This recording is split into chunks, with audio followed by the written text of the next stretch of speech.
ઓમ શ્રી સ્વામિનારાયણાય નમો નમઃ. ઓમ શ્રી હરિકૃષ્ણ મહારાજાય નમો નમઃ. ઓમ શ્રી ઘનશ્યામ મહારાજાય નમો નમઃ.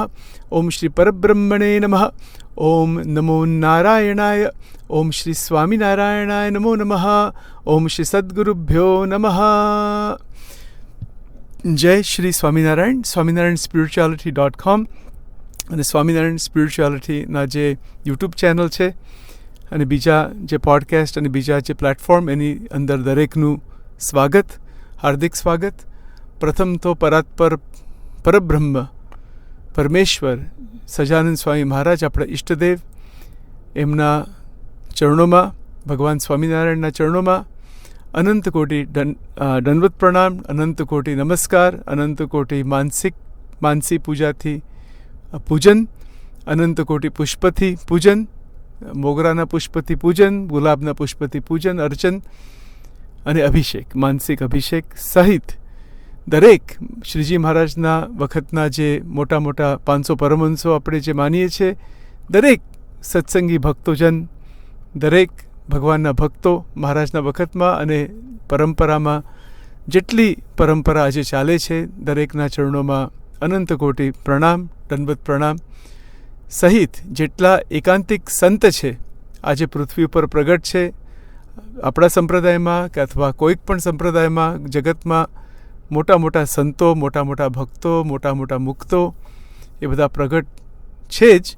એમના દરેકના ચરણોમાં અનંત કોટી દંડવત પ્રણામ, પ્રદક્ષિણા અને ભગવાનને પ્રાર્થના કે આજે સચિન છે, આજે જે બોલે છે, જે સેવક છે, એના ઉપર આશીર્વાદ મળે અને ભગવાનની, મોટા પુરુષની, મોટા સંતોની, ભક્તોની બધાની પ્રસન્નતા થાય. આપણે વેદરસની અંદર વધારે થોડું આગળ જવા માટે પ્રયત્ન કરીશું. ભગવાનની દયા, ભગવાનની કૃપા, આ બધું વિચાર જે મનમાં આવે છે આ રેકોર્ડિંગ્સ કરવામાં કે આજે પ્રવચનો કરવામાં, એક જ વ્યક્તિ માટે છે, જે બોલે છે એના માટે જ છે. બાકી બીજાને કોઈક લાભ થાય એમાંથી, સારું લાગે એમાંથી, કંઈક પ્રેરણા મળે અથવા જે હોય એ મહારાજની ઈચ્છા અને ભક્તની મહારાજ સાથે, ભગવાન સાથે સંબંધ.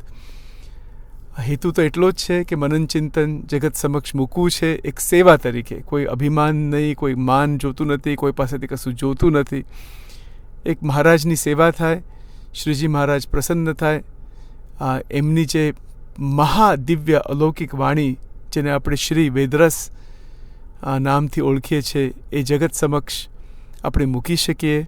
અને ખરેખર તો મોટા મોટા સંતો, પરમહંસો આના ઉપર બહુ જ સુંદર રીતે નિરૂપણ કરે. આપણે તો એક બહુ સામાન્ય કક્ષાના, કંઈ કક્ષા જ નથી એવું પણ મને ઘણીવાર લાગે છે કે શું કંઈ કક્ષા જ નથી આપણી. પણ જે છે ભગવાન જાણે છે, આપણે પણ ખ્યાલ ના હોય ઘણીવાર. પણ એવી પણ એક પ્રાર્થના છે કે જે ખરેખર વિદ્વાન અને બહુ મોટા મોટા સંતો આના ઉપર બહુ ડિટેલમાં વાત કરે. કારણ કે આ એક ગ્રંથ બહાર પડવો જોઈએ. આ મહા અલૌકિક આધ્યાત્મ છે. એક તમારી સાથે એક વસ્તુ કહીએ અહીંયા કે અમારા ઘરમાં, ઘર તો આખું મંદિર જ છે ભગવાનની દયાથી, અને જ્યાં ઘનશ્યામ મહારાજની મૂર્તિ છે ત્યાં એમના ચરણોમાં જ વેદરસ મૂકેલું છે. થોડા ડિસ્ટન્સથી મૂકેલું છે, જેને લઈને આપણે એની પ્રદક્ષિણા કરી શકીએ. એટલે પ્રદક્ષિણા પણ થાય છે વેદરસની.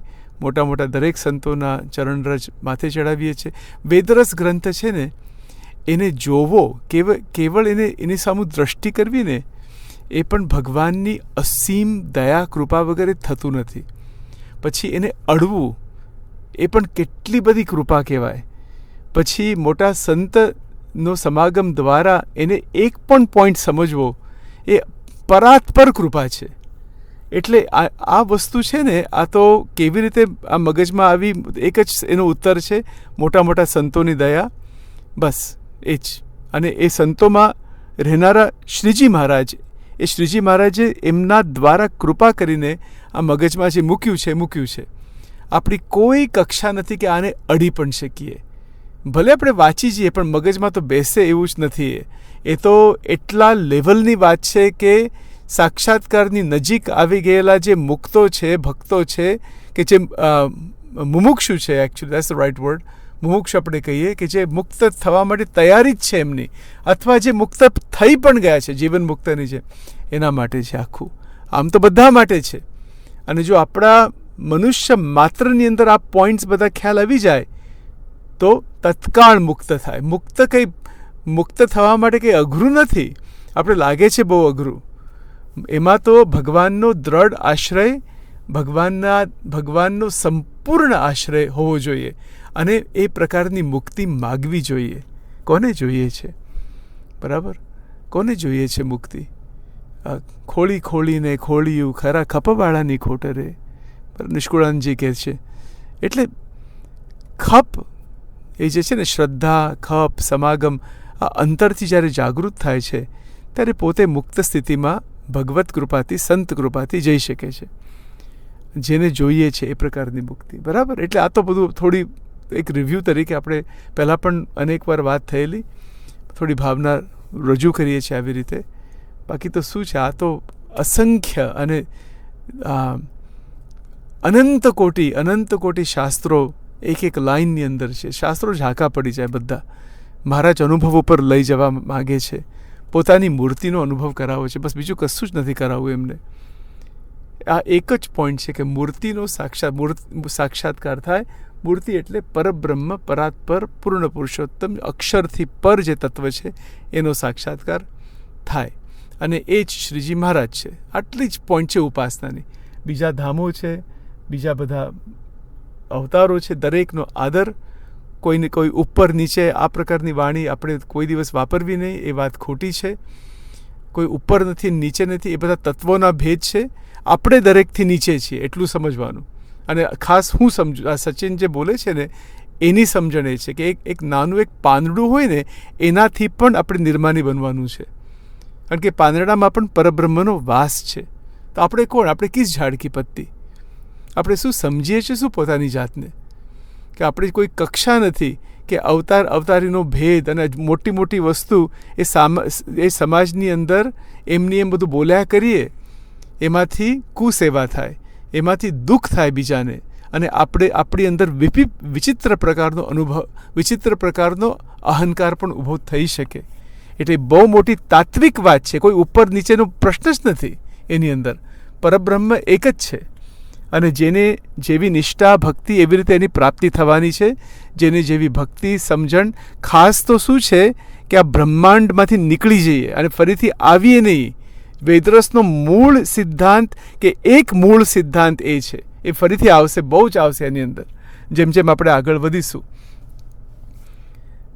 બ્રહ્માંડથી બહાર ગતિ થવી જોઈએ. આ બ્રહ્માંડોની વાત છે બધી. જ્યારે ગોલોકનું વર્ણન આવશે ત્યારે મહારાજ એવી રીતે પણ બોલ્યા છે કે જ્યારે ગોલોકની અંદર જે વિભૂતિઓ છે, ગોલોક સંબંધી વિભૂતિઓ છે, વૈકુંઠ અને કૈલાસ સંબંધી વિભૂતિઓ છે, એની અંદર જો લેવાઈ જવાય તો ફરીથી બ્રહ્માંડમાં પણ આવવું પડે. આવા વાક્યો છે વેદરસમાં. કેટલી લેવલની વાત છે આ બધી.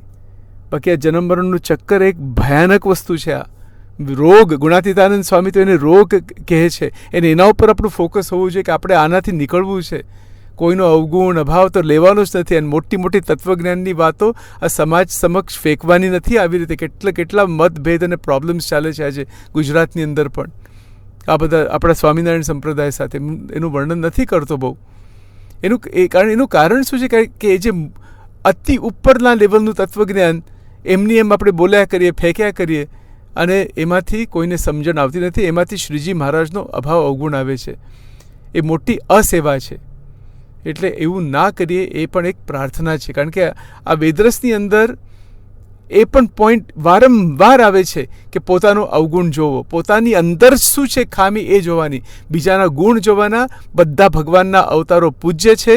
ભગવાન એક છે, ભગવાન બે નથી. જેમ સૂર્ય એક, એવી રીતે ભગવાન એ ગુણાતીતાનંદ સ્વામી પોતે લખેલી છે આ વાત.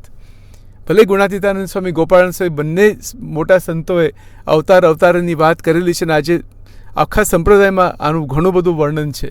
બરાબર છે. એ બધું સમજવા માટે કોઈ વાંધો નથી. અવતારની વાત દરેક સંપ્રદાયમાં હોય છે. દરેક પોતાના ઈષ્ટદેવને અવતારી જ માને છે. એ તો એવી રીતે એક હિન્દુ ધર્મની કે સનાતન ધર્મની એક દિવ્ય પ્રક્રિયા છે. એક પ્રકારનો એક પ્રોસેસ છે આખો. અને તાત્વિક વાત પણ છે બધી એની અંદર, પણ એના દ્વારા શિક્ષાપત્રીના ઉલ્લંઘન બિલકુલ ના થવા જોઈએ. શ્રીજી મહારાજે 5 દેવને પૂજ્ય રાખ્યા, કૃષ્ણ ભગવાનનો અષ્ટાક્ષર મંત્ર આપ્યો છે, કૃષ્ણ ભગવાનનું અદ્ભુત સન્માન કરેલું છે, કૃષ્ણ ભગવાનને આગળ રાખીને ઈષ્ટદેવ તરીકે પૂજીને પોતાની વાત કરેલી છે. હવે આનાથી વધારે મહારાજ શું કરે? વિચાર તો કરો. કેટલો સુંદર સમાવેશ વૈષ્ણવ ધર્મ સાથે, શૈવ ધર્મ સાથે, માતાજીની જે ઉપાસના છે, દરેક જે અવતારો એમને પૂજ્ય તરીકે સ્થાપન કર્યા અને એવી રીતે આખો માર્ગ બતાવેલો છે. અને પોતાની મૂર્તિ પણ વડતાલમાં સ્થાપન કરી. એનું કારણ શું છે? કારણ કે એમને બહાર કાઢવું હતું કે પોતે કોણ છે. બરાબર. બાકી આવું કોઈ કેવળ મહાપુરુષ હોય કે કોઈક મોટા સંત હોય એવી રીતે ના કરે. એ તો પોતાના ઈષ્ટદેવને જ આગળ રાખે. એટલે શ્રીજી મહારાજ મોટા સંત, મોટા પુરુષ તરીકે જ આપણે જો સમજીએ કોઈક, તો પછી એમને આવું કર્યું કેમ કે વડતાલમાં જે મૂર્તિ રાખી? બરાબર. હવે એ બહુ ચર્ચામાં જવાનો કોઈ પ્રશ્ન નથી આની અંદર, પણ પોઈન્ટ તો સમજવા જેવો છે જ. પોઈન્ટ સમજવા જેવો એટલો બધો છે કે એમને પોતાનું સ્વરૂપ જેમ છે તેમ બહાર કાઢ્યું. હવે કોઈ અહંકારથી નથી કાઢ્યું, એમનામાં કોઈક એવી રીતે પૂજાવાની વાત કે એવું નથી. જો એવી રીતે સમજીએ તો પછી બધું ખલાસ થઈ જાય. ત્યાં પછી તો એક આખો સ્વામિનારાયણનું કંઈ નિષ્ઠા રહે જ નહીં પછી. એટલે સમજવું પડે કે જ્યારે ભગવાન કૃષ્ણ ગીતાજીમાં કહે છે કે હું પરબ્રહ્મ છું, ભગવાન રામ ગીતામાં પણ કહે છે, રામચંદ્રજીએ પણ કહેલું છે કે હું ભગવાન છું, શિવજીએ તો વારંવાર કહેલું છે કે હું ભગવાન છું. જે મોટા ભગવાનના અવતારો થઈ ગયા દરેકે વાત કરેલી છે કે હું ભગવાન છું, હું પરબ્રહ્મ છું. કપિલદેવજીએ વાત કરેલી છે, દત્તાત્રેયજીએ વાત કરેલી છે, બધાએ વાત કરેલી છે. બરાબર. વાતો તો કરી. મહારાજે પોતાની મૂર્તિ પધરાવી, કારણ કે એમને એ મૂર્તિ સુધી લઈ જવું છે એટલા માટે. એટલે આ બધું થોડું બેકગ્રાઉન્ડ છે અને એના આધારે આપણે આ વેદરસની અંદર વધારે પ્રવેશ કરવો છે. હવે આજે છે ને, આજે આપણે થોડું સ્વપ્ન અવસ્થાની જે સ્વતંત્રતા જે છે એના ઉપર મનન ચિંતન થોડું કરીશું. આમ તો જાગ્રત અવસ્થાની જે સ્વતંત્રતા હજુ એના ઉપર કલાકો ને કલાકો, હજુ 1000 કલાક પણ થાય એના, પણ આપણે સમયની કંઈક થોડી મર્યાદા તો રાખવી પડે અને આગળ તો કંઈક વધવું તો પડે. એટલું તો ટૂંકમાં શોર્ટમાં સમજવું કે જાગ્રતમાં સંપૂર્ણ સ્વતંત્રતા પ્રાપ્ત કરવી પડશે. વિષયોનું ખેંચતાણ, રાગ, દ્વેષ, અહમ, મમત્વ, ક્લેશ, આ બધું ખલાસ થઈ જાય. એ થવું જ જોઈએ. આજે કામ, ક્રોધ, લોભ, એ જે 3 નરકના દ્વાર બતાવેલા છે ભગવદ્ ગીતામાં, એનાથી બહાર સંપૂર્ણ નીકળવું જોઈએ. ત્યારે જાગ્રત અવસ્થામાં સ્વતંત્રતા પ્રાપ્ત થાય છે ભગવત ઉપાસનાથી, સંત કૃપાથી, અખંડ સત્સંગ કરવાથી, મનન ચિંતન કરતાં આપણી ધ્યાનસ્થ સ્થિતિ થઈ જાય છે. આપણે મૂર્તિ સાથે સંલગ્ન બની જઈએ છીએ. એટલે જાગ્રતમાં સ્વતંત્રતા, જાગ્રતમાં જ સાધના બધી છે. સ્વપ્નમાં તો સ્વતંત્રતા એમની એમ પ્રાપ્ત થતી નથી. પણ જ્યારે જાગ્રતની અંદર ધ્યાન થાય, મનન ચિંતન થાય, વૈરાગ્યની સ્થિતિ અખંડ બની જાય કે અખંડ વૈરાગ્ય, ઉત્તમ કોટીનું વૈરાગ્ય, પ્રથમનું બીજું જોઈ લેજો, ઉત્તમ કોટીનું વૈરાગ્ય પ્રાપ્ત થાય. નિયમ ધર્મમાં જરાક પણ કોઈ પ્રકારના પ્રોબ્લેમ્સ ના હોય. બરાબર. નિયમ ધર્મ એકદમ પરિપક્વ, સહજ રીતે, કોઈ આમ ફોર્સથી એવું નહીં, એ સહજ રીતે નિયમ ધર્મ પડાઈ જાય. એટલે ઇન્દ્રિયો બધી સ્ટેબલ, એકદમ એક સર્ટન લિમિટમાં રહે બધું. એટલે એ નિયમ ધર્મનો મહિમા છે. ધર્મ પછી વૈરાગ્ય, પછી જ્ઞાન, આવી રીતે જે ભગવાનની જે કથા વાર્તા છે, શાસ્ત્રોનું પઠન છે, મનન ચિંતન છે, એનું વારંવાર એનું રિપીટેશન થાય, એનું મનન ચિંતન થાય. એના પણ 4 પગથિયા છે વેદાંતની અંદર: શ્રવણ, મનન, નિધિધ્યાસન અને સાક્ષાત્કાર. એટલે મહારાજે આ જ પોઈન્ટ લખેલો છે વચનામૃતમાં કે જે સત્સંગમાં વાર્તા થાય છે એને ધારવી અને વિચારવી. કેવળ એક કાનથી સાંભળવું ને બીજા કાનથી કાઢી નાખવું એવું નહીં. બરાબર. એ તો ઠીક છે, હવે થોડા સંસ્કાર થાય એની અંદર પણ, એમાં વાંધો નથી. પણ સંસારથી પર નીકળવું હોય તો એકાંતિક ધર્મની સિદ્ધિ જાગ્રત અવસ્થાની અંદર થતી હોય છે. હવે થોડું વિચાર કરીએ આવી રીતે કે થોડું મનમાં એવી રીતે કોઈક એક મોટા ભક્તો હોય એનું થોડું પિક્ચર તમે બનાવો, એનો એક આકૃતિ બનાવો કે આવી રીતે કોઈક મોટા ભગવાનના ભક્ત છે અને જાગ્રતમાં સ્વતંત્ર બની ગયા છે. વિચાર કરો. હવે આ સ્થિતિનું થોડું મનન ચિંતન કરવા જેવું છે. કે સ્વતંત્રતા જાગ્રત અવસ્થાની અંદર એને બરાબર આવી ગયેલી છે અને મુક્ત બની ગયા છે. હવે થાય છે મુક્ત એટલે જાગ્રતમાં મુક્ત બની ગયા છે. એટલે જાગ્રત અવસ્થામાં કોઈ ક્લેશ દ્વેષ કશું રહેતું નથી. સ્થિરતા, એકાગ્રતા, સ્થિતપ્રજ્ઞતા બધું જ રહ્યા કરે છે. દિવ્યતા રહ્યા કરે છે. અખંડ પ્રેમ એટલે 10મી ભક્તિ જેવું પ્રગટ થઈ ગયું હોય. 9 પ્રકારની ભક્તિ સિદ્ધ થઈ ગઈ છે. શ્રવણમ કીર્તનમ વિષ્ણુ સ્મરણમ પાદસેવનમ અર્ચનમ વંદનમ દાસ્યમ સખ્યમાત્મા નિવેદનમ. આવી રીતે 9 પ્રકારની અલૌકિક દિવ્ય ભક્તિ પ્રાપ્ત થઈ ગઈ છે. અને પ્રેમ લક્ષણા ભક્તિ એટલે આવી સ્થિતિની અંદર જ્યારે એ મોટો ભક્ત જ્યારે સૂઈ જાય છે રાત્રે, ત્યારે જ્યારે સ્વપ્ન અવસ્થામાં પ્રવેશ કરે છે ત્યારે એ જે પ્રવેશ કરવાના પોઈન્ટ બધા ખરા ને, એટલે જે જાગ્રતમાંથી સ્વપ્નમાં જવું એને કહેવાય ટ્રાન્ઝિશન પોઈન્ટ્સ. સાયકાઇટ્રી અને સાયકોલોજીમાં એના બધા બહુ ટેકનિકલ બધા શબ્દો છે. બધા હિપ્નોપોમ્પિક સ્ટેટ્સ અને હિપ્નોગોગિક સ્ટેટ્સ અને બહુ જ બધું ટેકનિકલ છે. એમાં ગુજરાતીમાં કોઈ બહુ ટ્રાન્સલેશન બહુ ઇઝીલી થાય એવું નથી.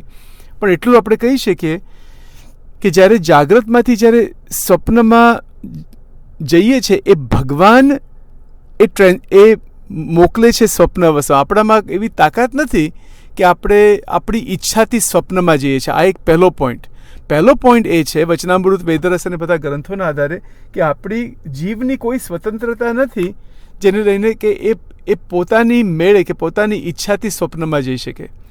એ બિલકુલ નથી બનતું એવી રીતે. પરમાત્મા જે ભગવાન જે છે, જે સાક્ષી રૂપે આજે આત્માની અંદર બેઠા છે, રહેલા છે, એ જીવને સ્વપ્ન અવસ્થા પમાડે છે એના પૂર્વ કર્મ અનુસાર, એની ઈચ્છા અનુસાર એવી રીતે. અને એ સાક્ષી રૂપે જુએ છે બધું, પણ એ જીવને અનુભવ કરાવે છે. કારણ કે કર્મોનું સ્ટોર હાઉસ એટલું બધું છે, પ્રારબ્ધ કર્મ, સંચિત કર્મ. તો એ બધી વસ્તુ ડિસ્ચાર્જ કરવા માટે એને અનુભવ કરાવે છે. બરાબર? એટલે કર્મ જ્યારે ભેગા થાય છે એનું એ પાકી જાય છે અને પછી એનો અનુભવ થાય છે. એટલા માટે જ તો આપણે જાગ્રતની અંદર સ્વતંત્રતા પ્રાપ્ત કરવી છે. એટલે હમણાં આ જે બધી વાત કરીએ છીએ તો સામાન્ય જીવની વાત છે કે જાગ્રતની અંદર એટલું બધું બંધનની અંદર જ આમ ફર્યા કરે છે, અને પછી એ બંધનમાં થાકી જાય છે એટલો બધો, પછી સ્વપ્નમાં જાય, પછી સ્વપ્નમાં પણ એવું જ બધું આવ્યા કરે છે, અને પછી વધારે થાકી જાય એટલે પછી એ સુષુપ્તિમાં, અને એવી રીતે જીવન ખલાસ થઈ જાય. એનો કોઈ અર્થ જ નહીં. એ પ્રકારનું જીવન એ કંઈ જીવન જ નથી. It's a living death actually. અને એને લઈને આખી મોટા ભાગના જે મનુષ્ય માત્ર છે આવી રીતે જ જીવે છે. એટલા માટે તો ગુણાતીતાનંદ સ્વામી કીધું, અને શંકરાચાર્યજી પણ કીધેલું છે કે સત્સંગ અતિશય દુર્લભ છે, મનુષ્ય દેહ દુર્લભ છે. બરાબર? આવી રીતે ભગવાનનું મનન ચિંતન કરવું એ અતિશય દુર્લભ છે. બાકી અસંખ્ય જીવ છે, અનંત કોટી જીવ ફર્યા જ કરે છે બ્રહ્માંડોમાં. અને એના સાથે શું લેવા દેવા? આ જગત સાથે લેવા દેવા શું છે? આજે છે ને કાલે નથી. આપણું શરીર આજે છે ને કાલે નથી. જગત તો એની મેળે બધું ચાલવાનું જ છે. અસંગ શસ્ત્રેને દૃઢેન ચિત્વા. જોઈ લેજો 15મો અધ્યાય ગીતાજીનો. અસંગત્વ, ભાઈ મહારાજના શબ્દમાં વૈરાગ્ય. બરાબર? એટલે જગત સાથે કંઈ લેવા દેવા નથી. ક્રિયા કરવાની જેટલી ઘટે તેમ વ્યવહાર કરવાનો, અને અલિપ્ત રહીને, નિર્બંધ રહીને ભગવાનમાં તેલ ધારા વૃત્તિ રાખવાની. બસ આ જ એક આખો સિદ્ધાંત છે. હવે જ્યારે આવું બને છે, હવે થોડું આગળ જઈએ, જ્યારે આવું બને છે જાગ્રત અવસ્થાની અંદર, ત્યારે જ્યારે એ ભક્ત જ્યારે સ્વપ્નમાં પ્રવેશ કરે છે ત્યારે જે સામાન્ય જીવની કે કોઈક એવા સારા મુમુક્ષુની પણ સ્વપ્ન અવસ્થા એવું નથી હોતું. બહુ જુદી રીતે હોય છે. એ સ્વપ્નની અંદર બધા દિવ્ય અને અલૌકિક અનુભવ થતા હોય છે. એટલે ભગવાન એવી પ્રકારની સ્વપ્ન અવસ્થા બનાવે છે જ્યાં ભગવાનની મૂર્તિઓ દેખાય, ભગવાનના મંદિરો દેખાય, ભગવાનના શાસ્ત્રો દેખાય, ભગવાનના ભક્તો દેખાય, જુદા જુદા ધામ દેખાય, અલૌકિક દુનિયા દેખાય એની અંદર. એવું પણ નથી કે ભક્તને જોવું હોય, પણ એ ભગવાન એને બતાવે છે. બરાબર? એટલે કોઈક ભક્તની ઈચ્છા પણ હશે કે અથવા એ સાધનાનું ફળ તરીકે ગમે તે રીતે સમજો, ભગવાનની ઈચ્છાથી એને સ્વપ્ન કયા પ્રકારના આવે છે ચેન્જ થઈ જાય. The quality of the dreams changes substantially. એટલે સ્વપ્ન અવસ્થા પૂરી રીતે આખી બદલી જાય છે. એટલે એ આનંદમાંથી નીકળતો નથી. એટલે સ્વપ્નમાં સ્વતંત્રતા એટલે આવી રીતે સમજવાની કે ભગવાનની દયાથી એ મુક્ત એટલે એ જે મુમુક્ષુ હતો એને સ્વપ્નમાં પણ એને સ્વતંત્રતા પ્રદાન કરે છે પરમાત્મા. સ્વપ્નની અંદર સ્વતંત્રતા કોઈને છે જ નહીં. બહુ જ થોડા કોઈ ખરેખર સાચા ભગવત ભક્તો હોય અને ખરેખર એની સ્થિતિ થઈ ગઈ હોય બ્રાહ્મી સ્થિતિ, ત્યારે એ સ્વપ્નમાં પરમાત્માની દયાથી એ સ્વપ્નમાં એ જીવને સ્વતંત્રતા પમાડે છે એ ભગવાન. આપણા હાથમાં પણ નથી. ભલે એટલે ગમે એટલા જાગૃત અવસ્થામાં સ્વતંત્ર બની ગયા હોય, આપણા હાથમાં નથી કે આપણે સ્વપ્નની અંદર સ્વતંત્ર બની શકીએ. બિલકુલ નહીં, બિલકુલ નહીં. બરાબર. એટલે આત્માનું જે દર્શન છે, આત્માનું સાક્ષાત્કાર છે, એ જ્ઞાનથી એ આત્મસત્તાની અંદર જ રહ્યા કરે છે કે હું બ્રહ્મ છું, હું દિવ્ય છું, હું જુદો છું. આ ત્રણ અવસ્થાથી જ જુદો છું. એવું જ્ઞાન, એવી સમજણ, એવું અખંડ જાણપણું એ મહારાજ એના એટલે ભગવાન પુરુષોત્તમ નારાયણ જે આત્માની અંદર સાક્ષી રૂપે રહેલા છે, એ જીવાત્માને આવી રીતે સ્વતંત્ર બનાવે છે કૃપાથી. એટલે આ બહુ સચોટ અને ઇમ્પોર્ટન્ટ, અત્યંત મહત્વનો મુદ્દો છે, પોઈન્ટ છે કે આ સ્વતંત્રતા એક ભગવાનની મોટી દેન છે, મોટી દયા છે. બાકી કોઈને સ્વતંત્રતા નથી આ ત્રણ અવસ્થાની અંદર.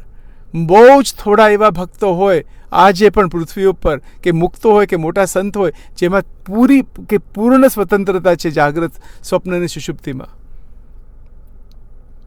વિચાર કરો, આ વસ્તુ એટલી બધી પર છે કે પૂછો નહીં. સ્વતંત્રતા. બાકી અરે આ કંચન કામિનીમાંથી કોઈ નથી છૂટતું. કંચન કામિની કીર્તિ, આની અંદર આખો સંસાર ફર્યા કરે છે અને બળે છે એની અંદર. એમાં શું મોટી વાત છે? બરાબર. એની અંદર એટલું બધું બેહદ બંધન છે કે પૂછો નહીં.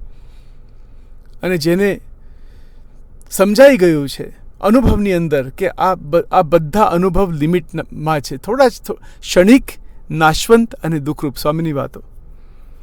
બરાબર. વિષયોનું સુખ કેવું છે? વિષયોનું સુખ ક્ષણિક છે, નાશવંત છે, દુઃખરૂપ છે. આ તો વાંચીએ છીએ, બાળકો પણ વાંચે છે ખાસ આપણા સત્સંગમાં. પણ અંતરમાં આવી રીતે સમજાઈ જાય, બેસી જવાય, અંતરમાં એકદમ સંપૂર્ણ સ્પષ્ટ થઈ જાય કે આ વાત આવી જ છે, તો એ ક્ષણિક અને નાશવંત અને દુઃખરૂપ સુખ માટે શું લલચા કરવી? આખું જગત આ કામ, ક્રોધ, લોભ, મોહ, મત્સર, આશા, તૃષ્ણા, ઈર્ષા, અહંકાર એની અંદર લપટાઈ ગયેલું છે. બરાબર. કંચન અને કામિની મધ્યનું 30 આપણે પહેલાં પણ લીધેલું. એની અંદર આખું ટોટલ બંધન છે બધું. એટલે એમાંથી જેને નીકળવું હોય, નીકળવું ના હોય તો રહેવાનું. આ જગત બ્રહ્માંડો અનંત જન્મ ઊભા જ છે, ફર્યા જ કરશે. એ બધું આવશે જ બધું. વેદરસભાઈ આવવાનું જ છે. આપણે જેમ જેમ આગળ વધીએ ત્યારે મહારાજે 3 લોકની બધી વાત કરેલી છે, જુદા જુદા પ્રકારના કર્મોની વાત કરેલી છે. બધું જ આવશે. કંઈ બાકી નથી રાખ્યું. હા, શ્રીજી મહારાજે બિલકુલ નહીં. એટલે આપણે કહેવાનો આખો પોઈન્ટ એ હતો કે સ્વતંત્રતા સ્વપ્ન અવસ્થામાં ભગવત કૃપાથી થતી હોય છે. અને એની અંદર મન, પ્રાણ, શરીર અને જે બ્રહ્મચર્ય એનું જે બહુ સરસ linkage, it is a linkage of the mind, the body, the senses, the internal Shakti of Brahmacharya. બૃહદ વ્રતધરાય નમઃ.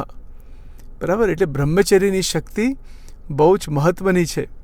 શ્રીજી મહારાજને બ્રહ્મચર્ય અત્યંત વાલું છે, અત્યંત પ્રિય છે. જોઈ લેજો મધ્યનું 33 વચનામૃત 33. બરાબર. એ પણ સબ્જેક્ટ બધો બહુ સુંદર રીતે કવર કરેલો છે મહારાજે પોતે. ગોપાલ સ્વામીનો પણ પ્રશ્ન છે, મનોવાહ નાડીની પણ વાત છે, ઘણી બધી વાતો છે, બધી વચનામૃતમાં આવશે અને છે જ એની અંદર. પોઈન્ટ આપણે આટલો દેવો છે કે સ્વપ્નની અંદર પણ નથી કહેતા કે સ્વપ્ન દોષ થઈ જાય. આજે સાધુ સંતો ઉર્ધ્વ રહેતા નૈષ્ટિક બ્રહ્મચર્ય માટે પ્રયત્ન કરતા હોય છે. નિષ્કામ શુદ્ધિનો ગ્રંથના નિયમો છે, ધર્મામૃતના નિયમો છે, ઘણું બધું છે. એના માટે ઉર્ધ્વ રહેતા નૈષ્ટિક બ્રહ્મચર્ય સિદ્ધ કરવા માટે પ્રયત્ન કરતા હોય છે. પણ એ એટલી બધી દુષ્કર અને અઘરી વસ્તુ છે કે ઘણા તો એવું જ માને છે કે તો થઈ જ ના શકે. પણ એવું નથી. એ ભગવાન પુરુષોત્તમની દયાથી, કૃપાથી એ બની પણ શકે.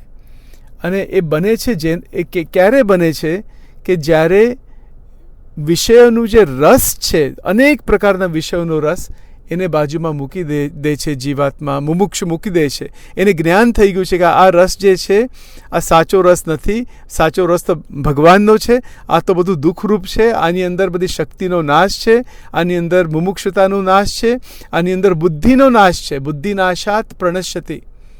ભગવદ્ ગીતાના જે 2 સિદ્ધાંત, જે મોટા મોટા શ્લોક છે, એ મધ્યના પહેલામાં પણ મહારાજે એનું રેફરન્સ આપેલો છે. ધ્યાયતો વિષયાન પુંસઃ. બરાબર, એ આખો જે સિરીઝ છે બધી. અને નિષ્કુળાનંદ સ્વામી એ શ્લોકનું પછી એ વાત ભક્ત ચિંતામણીમાં પણ લીધેલી છે. એટલે બુદ્ધિનાશાત પ્રણશ્યતિ, બુદ્ધિનો નાશ છે આ બધા ભોગોની અંદર. બરાબર છે, ગૃહસ્થ આશ્રમમાં જેમ ઘટે તેમ બધી ક્રિયાઓ થાય, પણ એના માટે પણ મધ્યનું 20મું વચનામૃત, ગરડા પ્રથમનું 2જું વચનામૃત, જનકની સમજણ અને આ બધું ગૃહસ્થનો માર્ગ પણ મહારાજે બતાવેલો છે કે કેવી રીતે ગૃહસ્થ આશ્રમમાં પ્રવેશ કરવો અને કેવી સમજણ અને કેવી સ્થિતિ અને બધું થાય એની અંદર. બરાબર, એટલે એમાં સાંખ્ય જ્ઞાન બધું પ્રાપ્ત થાય, શારીરિક ક્રિયા પણ થાય. પર્વતભાઈને 9 છોકરા હતા, પણ એ ઉર્ધ્વરેતા બ્રહ્મચરી કહેવાય કે ના કહેવાય? કેવું કહેવાય? બરાબર ને? એટલે થોડો પ્રશ્ન થાય આપણે પણ કે આવું કેવું? કે એને મહારાજે પણ કીધું કે એમની સ્થિતિ બધી અલૌકિક સ્થિતિ છે. એટલે બધી શારીરિક ક્રિયા એક થઈ જાય, પણ એમાં સાથે કોઈ બંધન નથી, અને કોઈ પણ ક્રિયામાં ભગવાન સાથે લિંક તૂટે નહીં. આવી પણ એક વાત છે, વિચાર કરો. એટલે કેવું કહેવાય? અને એ પણ એક વાત છે કે જો ઉર્ધ્વરેતા બ્રહ્મચર્ય સિદ્ધ થઈ જાય તો પછી તમે સમાધિમાં જઈ શકો, શુકદેવજીની જેમ. એટલે શુકદેવજી અને જનક રાજાની વાત મધ્યના 20મા વચનામૃતમાં કરેલી છે. એ આપણે પછી લઈશું ડિટેલમાં. પણ આ બધા પોઈન્ટ્સ કનેક્શનમાં જ્યારે આપણે લઈએ ત્યારે ખ્યાલ આવે કે સ્વપ્નમાં સ્વતંત્રતા એટલે શું? સ્વપ્નમાં સ્વતંત્રતા એટલે ભગવાનનું અખંડ સ્મરણ ચાલ્યા કરે. સ્વપ્ન અવસ્થા જે છે એ કંઠમાંથી આવે છે, અને ભગવાન દયાથી, કૃપાથી એવી રીતે બધું બ્રેઇનમાં, માઇન્ડ, મગજમાં બધી રીતે બધું પ્રોસેસ બધી મૂકેલી છે, જેને લઈને જીવાત્માને એ અનુભવ થતો હોય છે. પણ આપણે સ્વતંત્રતામાં જવું હોય તો જગત સંબંધી, દેહ સંબંધી, વિષયો સંબંધી બધું ચિત્તમાં ભરેલું અનંત જન્મથી બધું કશું ના આવે. ચિત્તવૃત્તિ નિરોધ, યોગાશ ચિત્તવૃત્તિ નિરોધ પતંજલિનું બીજું જ યોગ સૂત્ર છે. પતંજલિના 196 યોગ સૂત્ર છે. 200 સૂત્ર પણ કહી શકાય. એટલા બધા સરસ યોગ સૂત્ર છે. તો યોગાશ ચિત્તવૃત્તિ નિરોધ, એટલે ચિત્તવૃત્તિ એકદમ શાંત, એકદમ પવિત્ર, એકદમ દિવ્ય, બહુ સુંદર રીતે દિવ્ય, પવિત્ર, શાંત, મહારાજમય, ભગવાનમય, મૂર્તિમય. મૂર્તિનો રસ આવ્યા જ કરે છે. અને એ રસને ડૂબી જાય છે, રસની અંદર ડૂબી જાય છે. પ્રથમના 20માં જ મહારાજે લખેલું છે ને. મહારાજે પ્રથમના 20માં શું લખ્યું કે જેને સત્સંગ થયો છે તે પોતાના સ્વરૂપનું દર્શન પોતાના હાથમાં જ છે. એટલે કેવી રીતે હાથમાં છે? કે ભગવાનની સાથે લિંક લગાડીને એવી રીતે એ જે આત્મદર્શન થઈ પણ શકે. એટલે સ્વપ્નની અંદર જ્યારે વૃત્તિ બહુ સુંદર રીતે પવિત્ર અને સ્થિર, એકદમ સ્થિર મન થઈ જાય, શાંત મન થઈ જાય, ત્યારે આત્માની ઝાંખી થતી હોય છે. એ દિવ્ય પ્રકાશ છે, અલૌકિક પ્રકાશ છે. ચક્રોના દર્શન થતા હોય છે. ગરડા પ્રથમ 49માં મહારાજે આ પોઈન્ટ લખેલો છે કે જેમ મૂર્તિ સાથે સંલગ્ન થતા ચક્રો દેખાય, ભગવાનના જુદા જુદા ધામ દેખાય, તો પણ એ બાહ્ય દ્રષ્ટિ છે, એ અંતરદ્રષ્ટિ નથી. અંતરદ્રષ્ટિ એટલે જે પ્રત્યક્ષ પરમાત્માની જે મૂર્તિ છે એ જ અંતરમાં અનુભવ થાય. મૂર્તિ સિવાય બીજું બધું દેખાય, બધી બાહ્ય દ્રષ્ટિ છે. પ્રથમ 49 આવી બધી સ્થિતિ છે. એટલે શ્રીજી મહારાજે દયા કરીને આવી રીતે અલૌકિક સત્સંગ આપણે આપ્યો છે, બહુ જ કૃપા કરી છે. એમાં સ્વપ્નમાં સ્વતંત્રતા એ તો બહુ મોટી વાત છે. મોટી વાત એટલે એ કોઈને અત્યંત દુર્લભ વસ્તુ છે. આપણે એક પણ વિષયો સાથે આસક્ત થઈ ગયા હોય, ગુલાબજામ સાથે પણ આસક્ત થઈ ગયા હોય, અને ખાધો ના હોય, નિયમો પણ લીધા હોય કે આપણે જોવું જ નથી અને ખાવું નથી, 6 મહિના થઈ ગયા, 1 વર્ષ થઈ, તો સ્વપ્નની અંદર પછી એ વસ્તુ આવી જાય. કારણ કે ચિત્તની અંદર આખું જગત ભરાયેલું છે. આપણા ચિત્તની અંદર બધા અનુભવો ભરાયેલા છે અને પછી એમાંથી સ્ફુર્યા આવ્યા કરે. એટલે યોગનો શું અર્થ છે કે ચિત્તવૃત્તિ નિરોધ. અને આપણો કયો યોગ છે? આપણો ઉપાસના યોગ છે. ભગવાનના સ્વરૂપની ઉપાસના એ આપણો મુખ્ય યોગ છે. બીજા બધા સપોર્ટમાં છે. તો ચિત્તની અંદર જે વૃત્તિ જે છે આ વિષયો તરફ એ પછી ના જાય. એને ભગવાન સાથે સંબંધ, કારણ કે જો સંબંધ વગર જીવ રહી ના શકે. ચિત્ત કી વૃત્તિ એક હૈ, ભાવે ત્યાં લગાઓ, ભાવે તો હરિ કી ભક્તિ કરો, ભાવે તો વિષય કમાઓ. જો એ વિષયોમાં રચા પચ્યા રહીએ અથવા ભગવત સ્વરૂપની અંદર આપણે રસબસ રહીએ. આ એક મોટો પ્રશ્ન છે. વિષયોમાં રસબસ રહેવું છે કે ભગવાનની મૂર્તિમાં રસબસ રહેવું છે? આ કેટલો સુંદર શબ્દ છે, રસબસ. આપણી ઘણી સંસ્થાઓ છે સ્વામિનારાયણ સંપ્રદાયમાં જ્યારે આ શબ્દ બહુ વપરાય છે સુંદર રીતે, કે મૂર્તિમાં રસબસ થયેલા મુક્તો. કેટલી અદ્ભુત વાત છે આ. બીજું શું જોઈએ જીવનની અંદર? બસ એનાથી તો કોઈ અધિક વાત જ નથી. અને એ આપણે લાગતું હોય અઘરું, પણ એ અઘરું નથી. આપણે જ્યારે પુરુષ પ્રયત્ન ઉપર ભાર મૂકીએ છીએ અને અહંકારથી પ્રયત્ન કરીએ છીએ એટલા માટે અઘરું લાગે છે. પ્રયત્ન તો કરવાનો છે, પણ એ પ્રયત્નનું બળ પણ ઈષ્ટ બળ છે. એ બધું ભગવાનની દયાથી બધું બળ, આપણે જે એનર્જી યુઝ કરીએ છીએ, એનર્જી વાપરીએ છીએ, શક્તિ વાપરીએ છીએ, એ પરમાત્માની છે અને એમના સાથે સંલગ્ન થવા માટે વાપરીએ છીએ. ત્યારે આપણે મુક્ત સ્થિતિમાં આવી શકીએ. બાકી આખી સ્વપ્ન અવસ્થા એક અલગ પ્રકારનો સંસાર છે, એક અલગ પ્રકારની દુનિયા છે. રોજ રાત્રે ઊભી થાય છે. વિચાર તો કરો કેવું કહેવાય આ બધું. અને એની અંદર સ્વતંત્રતા, આ તો કોઈના મગજમાં આવે પણ નહીં. આ બધા શબ્દ પણ ના આવે. આ બીજા શાસ્ત્રોમાં આવા શબ્દ પણ તમને મળશે નહીં. એટલે પોઈન્ટ્સ બધા લખ્યા હોય એવું નથી, પણ આ તો મહારાજની એક સ્પેશિયાલિટી છે કે એમને તો અર્ક કાઢ્યો છે અને એનાથી પણ અર્ક કાઢીને બધું પ્રેક્ટિકલમાં મૂકી દીધું કે જાગૃતમાં સ્વતંત્ર બની જાઓ, સ્વપ્નમાં સ્વતંત્ર બની જાઓ. અને સ્વપ્નમાં જ્યારે આપણે 1 કલાક પણ જો સ્વતંત્ર બની જઈએ સ્વપ્ન અવસ્થામાં, તો પણ કેટલી મોટી વાત છે યાર. 1 મિનિટ પણ નથી કોઈ સ્વપ્ન અવસ્થામાં રહેતા સ્વતંત્ર. સ્વપ્નમાં છે એનું પણ કોઈ ભાન નથી. સ્વપ્નમાં સ્વતંત્રતા જ્યારે પ્રાપ્ત થાય છે ત્યારે એવું ભાન થાય છે કે આ સ્વપ્ન અવસ્થા છે. અને જે વિષયો જે ત્યાં સ્ફુરે છે ત્યાં સ્વપ્નની અંદર વિષયો સાથે વૈરાગ્ય થાય છે. વિચાર કરો, થોડું મનન કરો આના ઉપર. આપણે બધાએ, મારે તો આપણે જે બોલે છે એને ખાસ મનન કરવાનું છે કે જે દેખાય છે સ્વપ્નમાં, પહેલાં તો ભગવાનની દયાથી, કારણ કે જાગૃતમાં સ્વતંત્રતા પ્રાપ્ત કરી છે, તો સ્વપ્નની અંદર એવું ભાન થાય છે કે હું સ્વપ્નમાં છું અને આ જે બધું દેખાય છે એ બધું ખોટું છે. એ બધા વિષયો એક સ્વપ્ન અવસ્થાનું જગત છે અને આની અંદર લેવાવું જ નથી. મારે તો ભગવાન સાથે લેવું છે, ભગવાનની મૂર્તિ સાથે સંલગ્ન થવું છે, રસબસ થવું છે. એટલે સ્વપ્નમાં પણ સ્વામિનારાયણનો મંત્ર ચાલે, સ્વપ્નની અંદર પણ મનન ચિંતન ચાલે, સ્વપ્નની અંદર પણ ભજન કીર્તન ચાલે. એટલે આપણી સ્ટાર્ટિંગના સ્ટેજમાં એવું થઈ જાય કે પહેલાં તો ભજન કીર્તન એ બધું આવતું હોય છે, પછી ઝાંકી થતી હોય છે મંદિરોની, પછી અલૌકિક મંદિરો પણ છે, એ પણ બધું દેખાય. આપણે જેવી રીતે મંદિરોમાં જઈએ છીએ અને આપણે જે કેવી રીતે એક દિવ્ય ભાવ લાગે છે, તો એવી રીતે જ એનાથી પણ અત્યંત મહાન અને પર એવા અલૌકિક મંદિરો છે. એટલે એ અલૌકિક મંદિરોના દર્શન થાય. કોને નથી જોતું? આપણે આ જગતના જે કચરો છે, જે આપણે કહીએ કે એક પાયખાના જેવું આ જગત છે, તો એની અંદરથી આપણી વૃત્તિ નીકળતી નથી અને એને લઈને આવી જે મહાન દિવ્યતા આવતી નથી. હવે માફ કરજો, મારે કોઈ બહુ અપશબ્દ નથી બોલવા અને અપશબ્દ નથી બોલતો, પણ આ મહારાજની આજ્ઞા છે. પણ આ તો એક કહેવા ખાતર, સંતો પણ એવી રીતે કોઈક વાર સ્ટ્રોંગ શબ્દ વાપરે છે. મારે ખરેખર ના વાપરવું જોઈએ એવી રીતે શબ્દ, પણ એક રિલેટિવ વસ્તુ છે. It's a relative understanding.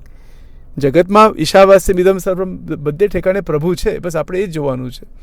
પણ આનું જે બંધન છે ને, એ અત્યંત વિચિત્ર પ્રકારનું બંધન છે. એ મહામાયાનું બંધન છે અને એમાંથી કોઈ નીકળી નથી શકતું. અને જીવાત્મા અનાદિ કાળથી મહામાયાની અંદર રહેલો છે. કેવી રીતે નીકળી શકે? કોઈ સાધન જ નથી નીકળવા માટે.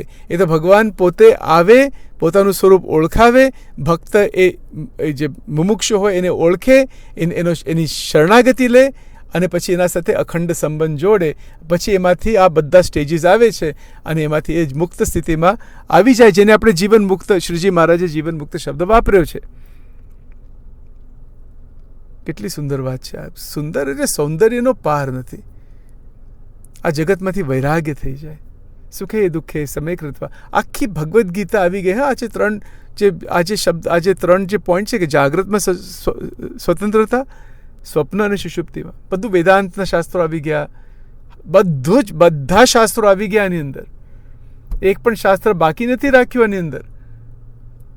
આ શ્રીજી મહારાજની તાકાત છે. આવી રીતે શબ્દ બનાવવા, આવી રીતે બોલવું, આવી રીતે લખવું, આવી રીતે પરમહંસોને ઉપદેશ કરો. કોના બાપની તાકાત છે કે આ બની શકે આવી રીતે? અને આપણે એમનો આશ્રય છે, આપણે એના છીએ. ગમે તેવા હોય, ગમે તેવા દોષે યુક્ત હોય કે ગમે તે હોય, આપણે એના છે. અને જ્યારે જેમ જેમ જેમ મહિમા સમજાય ને, એમાંથી એક જ શબ્દ જો અંતરમાં ઉતરી જાય, આપણું કામ થઈ જાય. સંતો નથી સમજાવતા, કામ થઈ જાય એટલે શું? મુક્ત સ્થિતિમાં જઈએ આપણે. એક જ શબ્દ. હમણાં આજે જે નિરૂપણ આ ભક્ત કરે છે, આ સેવક કરે છે નિરૂપણ, તો નિરૂપણ કરતાં કરતાં તમારા મનમાં કે અથવા મારા જ મનમાં પહેલાં એવો એક પણ પોઈન્ટ આ વચનામૃતમાંથી કે અખંડ વૃત્તિનો પોઈન્ટ હોય કે માયાનો પોઈન્ટ પણ અંદરમાં સમજાઈ જાય અને ઉતરી જાય, એટલે આખું પરિવર્તન અંતઃકરણનું થઈ જાય એક જ શબ્દમાં, એક જ લીટીમાં. મહારાજે પોતે જ કહેલું છે કે અમે વચન રૂપે તમારા હૃદયમાં પ્રવેશ કરીશું. વચન રૂપે પ્રવેશ કરશે ભગવાન. વચન રૂપે પ્રવેશ કરે ને ભગવાન, ત્યારે બધો કચરો નીકળી જાય. સીધી જ વાત છે આ, ટોટલી સીધી વાત છે. આખું અંતઃકરણ નિર્મળ, શુદ્ધ, પવિત્ર, દિવ્ય, અલૌકિક બની જાય છે. ડેફિનેટલી બની જાય. Guarantee guarantee guarantee guarantee guarantee guarantee છે. આ મહારાજની જ ગેરંટી છે. કોને બનવું છે? કોની તૈયારી છે? કોની અંદર એવી હિંમત છે? આ જગતમાં માણસ કેવી રીતે જીવે છે? ભયથી જીવે છે, રાગ દ્વેષથી જીવે છે, પૈસાની ચિંતા મટતી જ નથી, સ્ત્રીની આસક્તિ, ઉઠ્યા બેઠાની વાસના. મહારાજે ગરડા અંતેનું 38 કે એવું કંઈક વચનામૃત છે, એની અંદર પણ વાત લખેલી છે. સામાન્ય જીવની દશા તો જુઓ, અને એને લઈને કેટલા પ્રોબ્લેમ્સ, કેટલા હદ વગરનો ક્લેશ આખા દુનિયામાં. બધા વેપન્સ પણ કેટલા બધા, અને કેટલો બધો ક્લેશ અને કેટલા બધા પ્રોબ્લેમ. એટલા માટે મહારાજે શું કીધું? અમે તો અંતરશત્રુ મારવા માટે આવ્યા છીએ. જુઓ શ્રીજી મહારાજનું લીલા ચરિત્ર, એમનું કાર્ય તો જુઓ. એમના પરમહંસોને કેટલું બધું સહન કર્યું, કેટલા બધા પરમહંસોને મારી નાખેલા, કેટલા પરમહંસોને આકરા પ્રકરણમાંથી મહારાજે એમને પસાર કરાયેલા. 114 પ્રકરણ. અને બધું પસાર કર્યા પછી પણ ભક્ત ચિંતામણીમાં એવું લખેલું છે, મહારાજ કહે છે કે એ પરમહંસોને ઉપદેશ કરે છે કે માનો ચૈતન્ય રૂપ તમારું, દુઃખ રૂપ દેહ તેથી ન્યારું, તમે આત્મા પણ નથી દેહ. બરાબર? આવી રીતે આખી બહુ ફેમસ લાઈન છે સંપ્રદાયમાં. આ એક ચૈતન્ય રૂપ. હું કોણ છું? ચૈતન્ય છું, દિવ્ય છું. આ સ્વપ્ન અવસ્થાના ગોટાળા મારે છે જ નહીં. અને જો મુજે વિના જાણજો રે બીજા માઈક સૌ આકાર, ઓરડાના જે પદ છે ને, એમાં બધો વેદરસનો બધો સાર છે. વેદરસનો, વચનામૃતનો બધો આખો પૂરો આધ્યાત્મનો સાર એ ઓરડાના પદમાં છે. એ સારાંશ છે બધી વસ્તુ. આ વિસ્તારથી આપણે મનન ચિંતન કરીએ છીએ. બધા આકાર માત્ર માઈક છે, પણ જાગૃતમાં માઈક બની જાય એટલે સ્વપ્નમાં પણ માઈક આકાર. એ સ્વપ્ન તુલ્ય છે જગત. જગત સ્વપ્ન નથી આમ વિશિષ્ટ અદ્વૈત પ્રમાણે, પણ સ્વપ્ન તુલ્ય છે. આજે છે ને કાલે નથી, થોડા ટાઈમ માટે છે બધી વસ્તુ.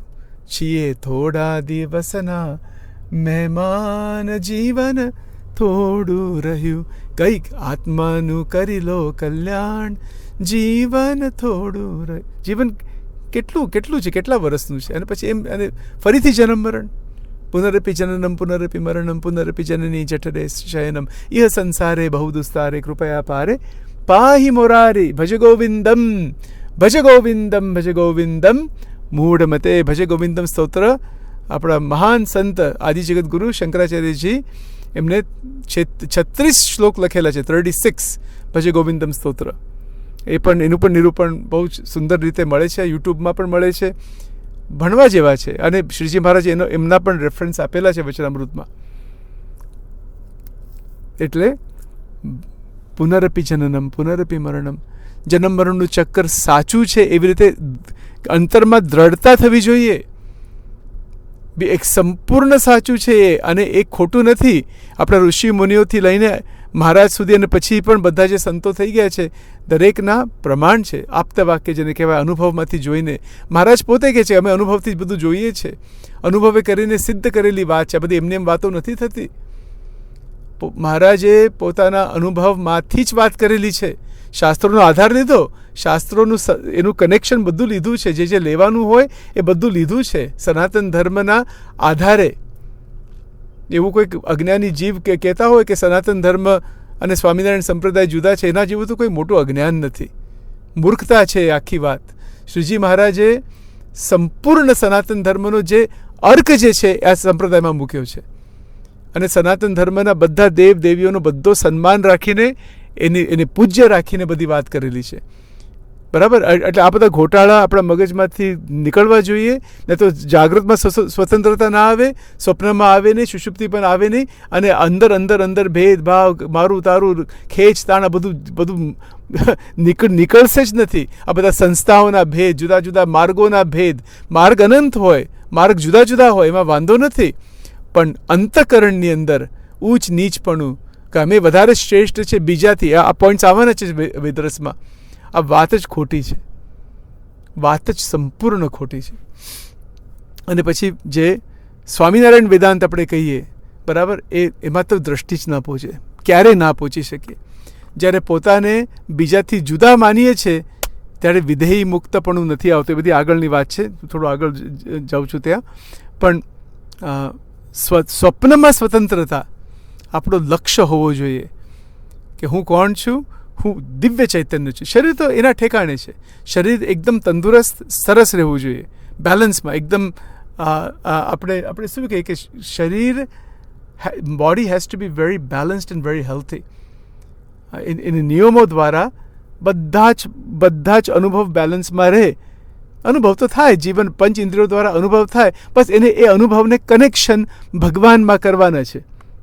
સ્વામિનારાયણનું નામ લેવાનું, આપણે જ્યારે કોળીઓ મૂકીએ છીએ સ્વામિનારાયણ એવી રીતે નામ લેવાનું. પણ એમાં શું છે, એની પણ બધી લેવલ છે. આજે જાગૃતમાં સ્વતંત્રતાની જે આપણે વાત પહેલાં કરતા હતા, એમાં હજુ તો કેટલું બધું કહેવાનું બધું બાકી રહી ગયું છે. એની અંદર આપણે જ્યારે ભોજન જમીએ છીએ, પહેલાં તો આપણે આરતી કરીએ, થાળ કરીએ, બધું કરીએ, ભગવાનને અર્પણ કરીને પછી આપણે જમીએ. પણ શ્રીજી મહારાજે વેદરસમાં શું લખ્યું કે એક એક કોળીઓ લેતા લેતા લીલા ચરિત્રનું સ્મરણ, અને એવું કરતાં કરતાં ભગવાનનું નામ સ્મરણ, અને એવું કરતાં કરતાં હું આત્માને હું આત્મા છું, હું જુદો છું. શરીરની ક્રિયાથી પણ હું જુદો છું. શરીરની ક્રિયા ચાલુ છે પણ હું સંપૂર્ણ જુદો છું. શરીરની ક્રિયા પોતાને વિશે નથી માનતા. વડતાલ 11. આવી સ્થિતિ છે, આવી અલૌકિક દિવ્ય સ્થિતિ છે. જ્યારે આવી સ્થિતિ પ્રાપ્ત થાય છે કે આપણે ત્યાં જવું છે કે 3 અવસ્થા આવે ખરી, પણ એ અવસ્થાનું કોઈ બંધન નથી, નિર્બંધન સ્થિતિ. તો બંધન બિલકુલ, એટલે સ્વપ્નમાં જે વિષયો દેખાય, આ પોઈન્ટ ઉપર આપણે ચાલતા હતા, થોડું ડાયવર્ટ થઈ ગયા, પણ કંઈ વાંધો નહીં, મહારાજની જેવી ઈચ્છા. તો સ્વપ્નની અંદર જ્યારે સ્વતંત્રતા પ્રાપ્ત કરવી હોય ત્યારે જે ભગવાનની મૂર્તિ સિવાય કે ભગવાનના ભક્તો સિવાય, ભગવાન સંબંધી જે સામગ્રી ક્રિયા કે જે ભગવાન સિવાય બીજું બધું જે આ જગત સંબંધું દેખાતું હોય એને વિવેકથી બાજુમાં મૂકી દેવું. હવે સ્વપ્ન અવસ્થાની અંદર વિવેક આવી જાય છે કે ભગવાન અને ભગવાનના સંબંધમાં કયા અનુભવો છે અને ભગવાન અને ભગવાનના સંબંધ વિનાના કયા અનુભવો છે. અને એમાં એટલો બધો ઘોટાળો છે સ્વપ્ન અવસ્થામાં, કંઈ પૂછો નહીં. આ પ્રકારનું વિવેક ઉત્પન્ન થવું સ્વપ્નની અંદર એ કોઈ ખેલ નથી. એના માટે પૂર્ણ માનસિક સ્થિરતા હોવી જોઈએ. અને જે ઓરડાના જે પદ જે છે કે બીજા માઇક સૌ આકાર પ્રીતિ તોડજો રે, જૂઠા જાણી કુટુંબ પરિવાર, કોઈ કુટુંબ પરિવાર કશું જ નથી, છે ખરું પણ નથી. અને એવી દ્રષ્ટિ પલટાઈ જાય કે આ તો એક જન્મ મરણના ચક્કરના સંબંધથી લઈ છે, કર્મના સંબંધથી લઈને કે ગમે તે હોય. ગરુડ પ્રથમનું 17મું વડ પીપળની ડાળ બીજે રોપ્યાનું, એ જે વચનામૃત છે એવી રીતે હોય છે. પણ આ ખેંચ તાણ સર્વે મટી મારા મનની તાણ, પહેલાં પણ વાત થયેલી. બરાબર, ખેંચાય છે પંચ વિષય, શબ્દ સ્પર્શ રૂપ રસ ગંધ. જુઓ મધ્યનું 13મું વચનામૃત, મુક્તની સ્થિતિની આખી વાત મહારાજે પોતે મુક્ત તરીકે વાત કરેલી છે. પછી ભગવાન પોતે છે એ વાત કરેલી છે કે રમણીય પંચ વિષયમાં મન બંધાતું જ નથી. જો બંધાવું હોય તો પણ નથી બંધાતું. એ જે બધા દ્રષ્ટાંતો આપેલા છે તે હમણાં નથી જતો એની અંદર. એ મુક્ત અવસ્થાની સ્થિતિ, એનું વર્ણન છે ગરડા મધ્યનું 13મું વચનામૃત. એ સ્ટાર્ટિંગમાંથી જ છે. અતિ રમણીય પંચ વિશે જો મનને આપણે બાંધવા માટે પ્રયત્ન કરીએ તો પણ નથી બંધાતા. એ તો અંતઃકરણની અંદર જ વૃત્તિઓ રહ્યા કરે છે. અને ક્રિયા કેમ થાય? જેમ થોડી વૃત્તિ બહાર કાઢવી પડે ક્રિયા કરવા માટે, જે ઘટે તેમ. બાકી પછી આખી વૃત્તિ પરમાત્માના સ્વરૂપમાં રસબસ થઈ ગઈ હોય. આ જ આખો પોઈન્ટ છે મધ્યના 13માં. અને જ્યારે એવું થાય છે, એ જે એક દિવ્ય તેજ છે એની અંદર ભગવાન મૂર્તિ છે, ભગવત મૂર્તિ છે, જેને આત્માનું તત્વ પણ કહેવાય. અને એ તત્વ છે એ પરમેશ્વર પુરુષોત્તમ ભગવાન.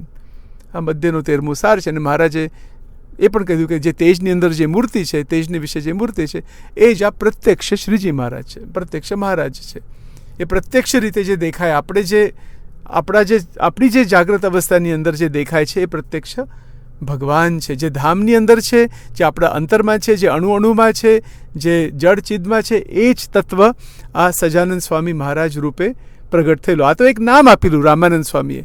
એ તો તત્વથી ઓળખવાના છે. શ્રીજી મહારાજે એ પણ લખેલું છે કે તમે મને તત્વથી ઓળખો.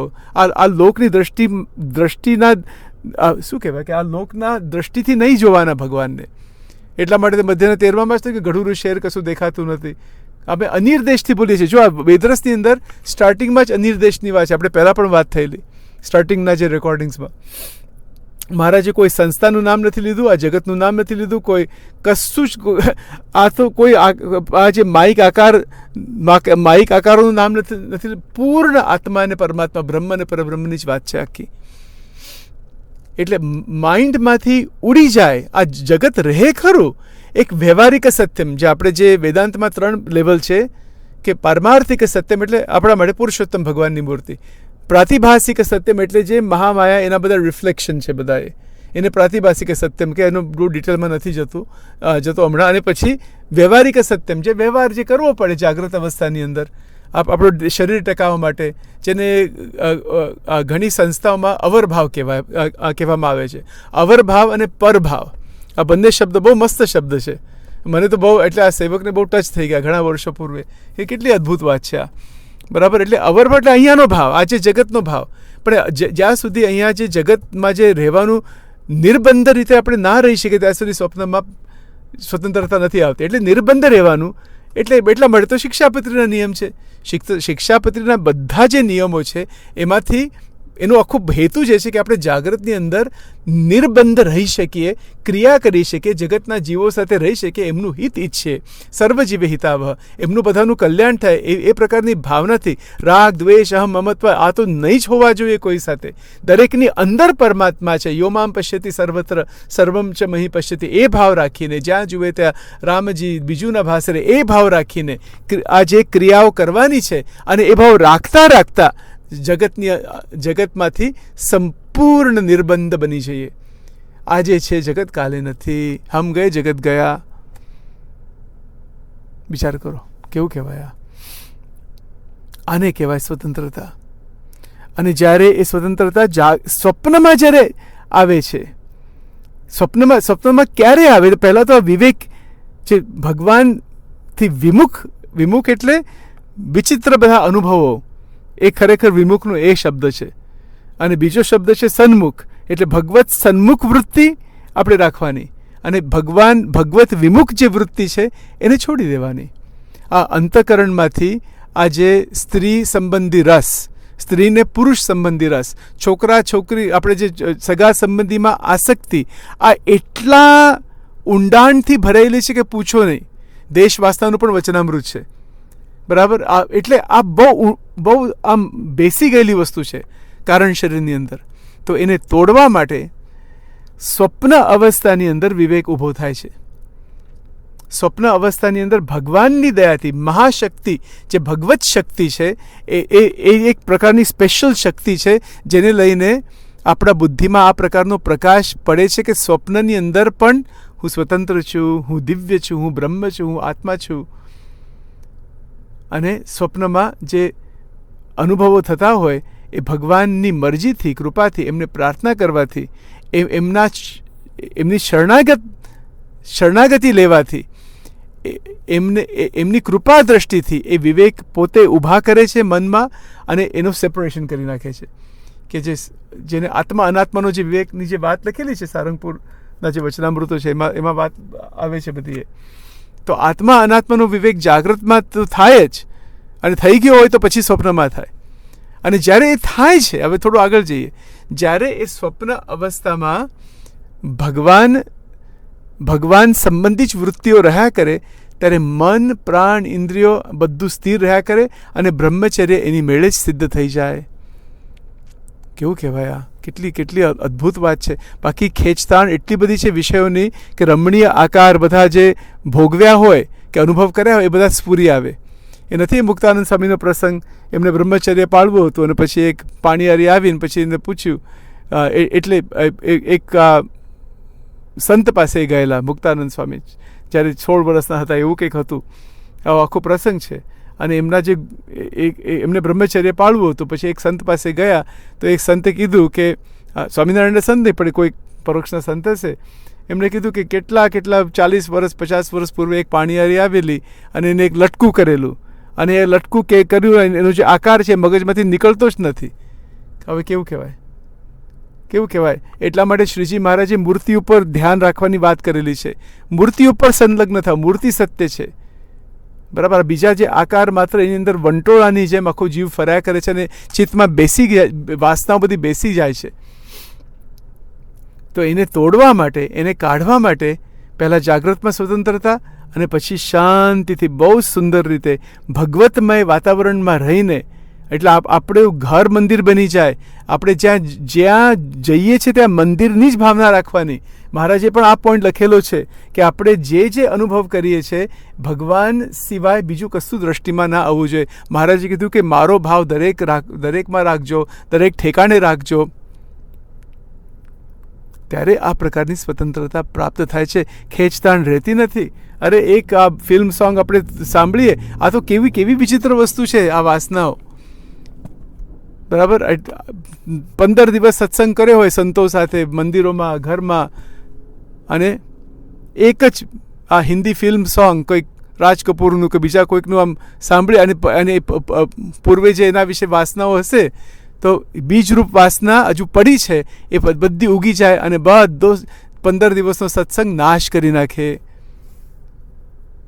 કેવું કહેવાય!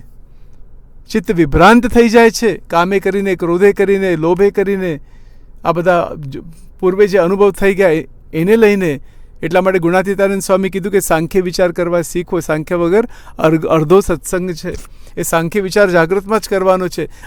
અને સાંખ્ય વિચાર પછી સ્વપ્નમાં આવી જાય, સ્વપ્ન અવસ્થામાં સાંખ્ય વિચાર આવી જાય. સ્વપ્ન અવસ્થામાં બધી સાધના થાય, પણ એ બધી માનસિક આંતરિક સાધના છે, કારણ કે એની અંદર કેવળ મન છે, તેમાં કંઈ શારીરિક બહુ નથી ત્યાં કંઈક ક્રિયા ચાલતી. આખી બહુ સબ્જેક્ટ એવો છે, બધો અઘરો છે બધો સમજવા માટે, બરાબર. એટલે વિવેક દ્રષ્ટિ ઊભી થઈ જાય સ્વપ્નમાં, સ્વપ્નની અંદર ભજન થાય, ભગવાન સંબંધી ક્રિયા થાય અને ભગવાનની દયાથી એ બધું જે ચિત્તની અંદર જે બધો આખું જે ભરાયેલું છે એનો નિરોધ થઈ જાય છે. અને જેમ એવું થાય ને ત્યારે આપણે પછી આત્મા તરફ જઈ શકીએ. એટલે પછી ચક્રો પણ દેખાય. યસ, ડેફિનેટલી ચક્રો દેખાય, કેમ નહીં, બરાબર. પણ એ તો એક એનર્જી સેન્ટર્સ છે બધા. અને પછી આત્મદર્શન પણ થાય, આત્મ સાક્ષાત્કાર પણ થાય.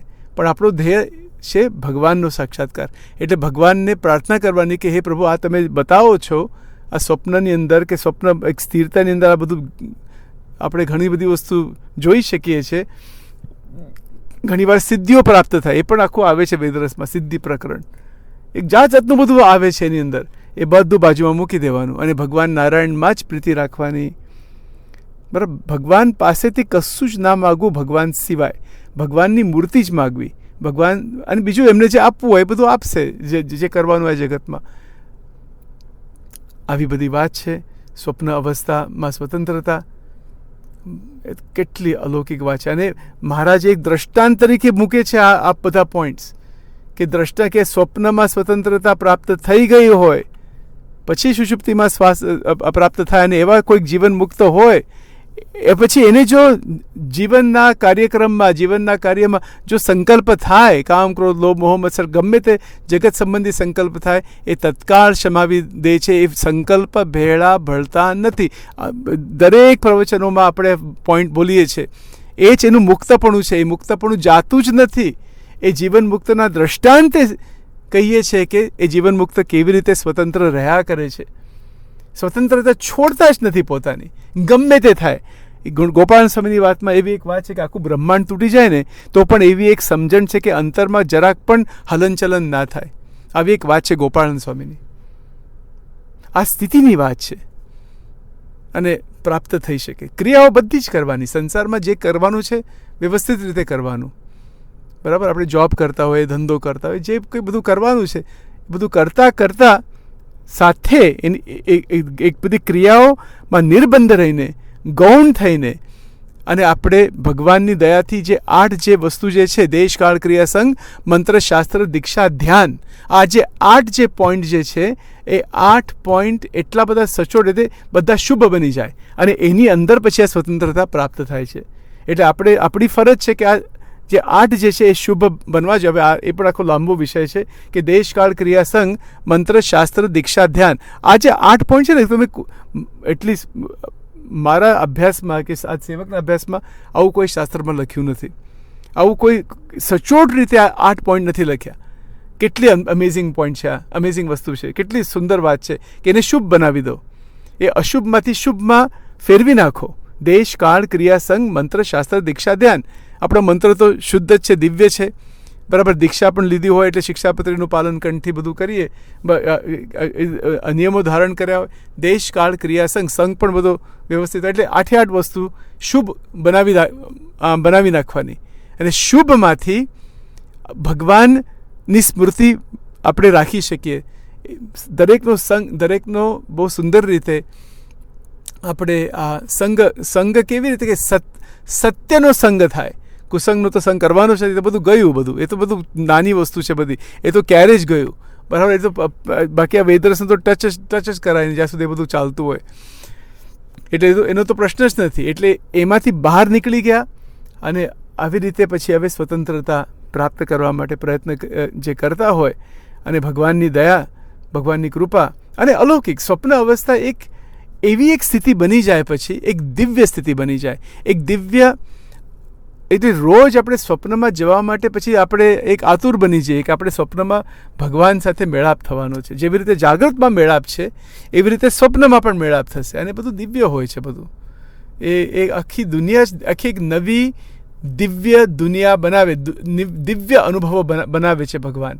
અને જેમ આપણે ઉઠીએ છીએ એમાંથી ત્યારે આનંદ આનંદ આનંદ. એટલે પછી આપણે સુષુપ્તિની વાત આગળ કરીશું, પણ જ્યારે આપણે ઉઠીએ છીએ ત્યારે ફરીથી જાગૃત અવસ્થા અને ફરીથી ભગવાન સંબંધી, એટલે કંટાળો નથી આવતો. આ મુક્તોને ભજન, ભક્તિ, કીર્તન કરવા, મનન ચિંતન કરવું જરાક પણ કંટાળો નથી. આપણે તો કંટાળો આવી જાય ઘણી વાર કે હવે બહુ થઈ ગયું સત્સંગ, હવે કે બીજા બધા વિષયો. એવું થાય, પણ ભલે એવું થતું હોય સ્ટાર્ટિંગમાં, પણ એવી એક સ્થિતિ છે કે પછી કોઈક પણ ક્રિયા કે અનુભવ આપણું મન એકદમ બેલેન્સમાં રહે. એવું નથી કે એમ 24 કલાક જ આપણે આમ ડૂબી શકીએ ભગવાનમાં. એકદમ નથી થવાનું હોય. એની બધી સાધના છે અને એના માટે ટાઈમ પણ લાગશે.